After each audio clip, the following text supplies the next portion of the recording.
লেগে গেছে ঝগড়া মা ছেলে, তাই ভাই এইরকম মুখটা বাংলার 5 করে শুয়ে আছে, জাস্ট শুয়ে আছে, ঘুমায়নি কিন্তু। তারপর বোন আসলো সন্ধ্যা দিয়ে, এই যে মাথায় তিলক পরে নিয়েছে আর খাচ্ছে।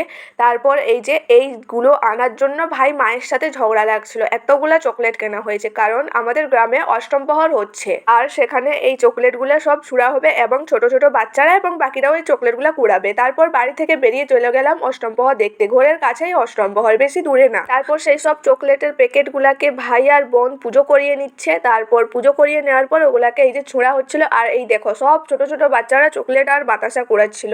আর আমাদের কাছে এসে পড়লে আমরাও কিন্তু কুড়িয়ে নিই, চকলেট ছাড়া বাতাসা, বিস্কুট, আইসক্রিম, যে যা পারে তাই ছুঁড়ে। আর এখানে এই হিরোটার সাথে একটু লাগছিলাম। তারপর এই হিরোর মায়ের সাথে আশেপাশের মূর্তিগুলা ঘুরে ঘুরে দেখছিলাম। আর এই দেখো গোপাল ভাঁড়ও এসছেন, শুধু গোপাল ভাঁড় না, গোপাল ভাঁড়ের স্ত্রীও আছেন, বাট ভিডিওতে নিতে পারেনি। তারপর এই যে এইখানে কীর্তন দেখছিলাম, ভালোই লাগছিল দেখতে। তারপর চলে যাই প্রসাদ খেতে। প্রসাদে এইগুলা ছিল। প্রসাদ খাওয়ার পর একটু কীর্তন দেখে বাড়ি চলে যাই। আজকের ভিডিও এই পর্যন্ত।